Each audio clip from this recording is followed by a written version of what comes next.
લોકમત ન્યૂઝમાં આપનું સ્વાગત છે। વડોદરા શહેરમાં ઉનાળાની ઋતુ શરૂ થતાં જ આગની ઘટનાઓમાં પણ ચિંતાજનક વધારો જોવા મળી રહ્યો છે।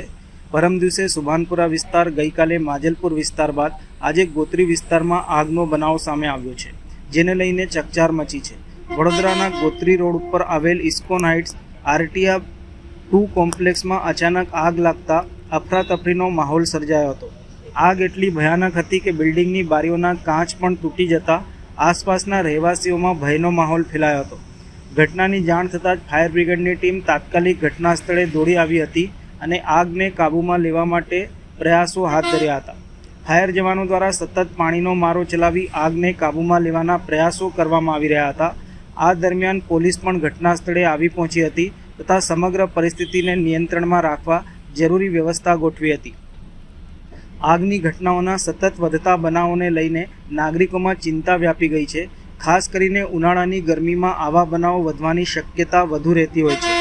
ઉનાળામાં આગથી બચવા માટે જરૂરી સાવચેતી, ઇલેક્ટ્રિક વાયરિંગ અને ઉપકરણોનું નિયમિત તપાસ, ઓવરલોડેડ પ્લગ અને એક્સટેન્શન બોર્ડનો ઉપયોગ ટાળવો, ગેસ સિલિન્ડર અને ચૂલાની સલામતી અંગે ખાસ ધ્યાન રાખવું, જ્વલનશીલ વસ્તુઓ, પેટ્રોલ, કેમિકલ સુરક્ષિત જગ્યાએ રાખવી, બિલ્ડિંગમાં ફાયર સેફ્ટી સાધનો, ફાયર એક્સટિંગ્યુશર કાર્યરત રાખવા, ઇમરજન્સી એક્ઝિસ્ટ અને ફાયર ડ્રીલ અંગે જાગૃત રહેવું। શહેરમાં વધી રહેલા આગના બનાવોને ધ્યાનમાં રાખીને તંત્ર અને નાગરિકો બંનેને વધુ સતર્ક રહેવાની જરૂરિયાત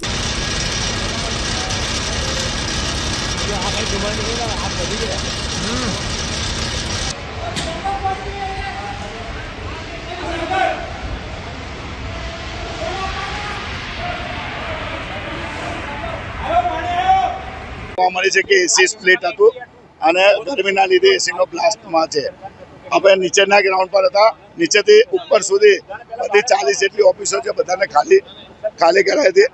અમે બરાડા મારીને અવાજ બી અમારો બંધ થઈ ગયો, પણ ભગવાનની સદનસીબે કે કોઈ પણ જગ્યાએ કોઈની જાનહાનિ નહીં। બધા જ ઓછામાં ઓછા 400 થી 500 લોકો હતા, બધાને નીચે ઉતારી લેવામાં આવ્યા હતા। આ ઇસ્કોન આરટીઆ 2 અમારી ઓફિસ છે। આખી ટોટલ 9 માળની બિલ્ડિંગ છે અને લોકલ એના અંદર ખાસી બધી 40 જેવી ઓફિસો છે અને એના અંદર હવની સેકન્ડ ફ્લોર પર મારી વરદાન પેટ્રોકેમિકલ પ્રાઇવેટની ઓફિસ છે। હું એમડી છું કંપનીનો અને અમે પણ ફૂલ સ્ટાફ સાથે જ બેઠેલા, પણ જ્યારે એક સ્ટાફે કીધું સાહેબ ઉપરથી સ્પાર્ક દેખાય છે, ત્યારે અમે સૌથી પહેલાં બધાને બહાર કાઢવા લાગી લેતા, પછી આપણે આમાં આગળ જઈએ।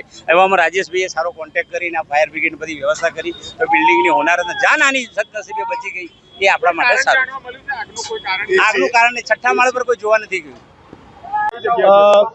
આ છે ગોત્રી વિસ્તારની અંદર આવેલું ઇસ્કોન હાઇટ્સ છે, જેની અંદર તમામ જે લોકો એમનો વ્યવસાય કરતા હોય છે, ઇન્ડસ્ટ્રીયલિસ્ટ લોકો છે, પેટ્રોકેમિકલના જે ઓફિસીસ અહીંયા ચાલતા હોય છે અને આ તમામ જે ઓફિસીસની અંદર જે કામ કરતા તમામ લોકોને તેમની અહીંયાથી કોલ આવ્યો। અમારા મિત્ર એવા સુભાષભાઈ ઠાકોર છે, અહીંયા બાજુમાં જ રહે છે, તેમને ફાયરનો કોલ તેમને જાણ કરી કે અહીંયા ફાયર થઈ છે અને ત્યારબાદ ફાયરની ટીમને જાણ કરતાં તાત્કાલિક તે લોકો અહીંયા આવી ગયા છે અને બને તેટલું વહેલું આગ ઓલવવા માટેના તમામ જે પ્રયત્ન કરવામાં આવે છે, જે ચીફ ફાયર છે એમના દ્વારા કહેવામાં આવ્યું છે કે અંદર હાલ પૂરતું જોવા પ્રમાણે કોઈ અંદર કોઈ એવો વ્યક્તિ અંદર કોઈ ફસાયો એવો કોઈ બનાવ બન્યો નથી અને જલ્દીથી જલ્દી ફ્લેટના જે તમામ જે અંદરના પેટ્રોકેમિકલ્સના જે ઓફિસના જે ઓનર હતા તેમના દ્વારા પણ જેટલા લોકો અંદર ફસાયેલા હતા તમામને બહાર કાઢી લેવામાં આવ્યા છે અને તાત્કાલિક ધોરણે તેના પર જે પણ કાર્યવાહી થાય તે ચીફ ફાયર તેમજ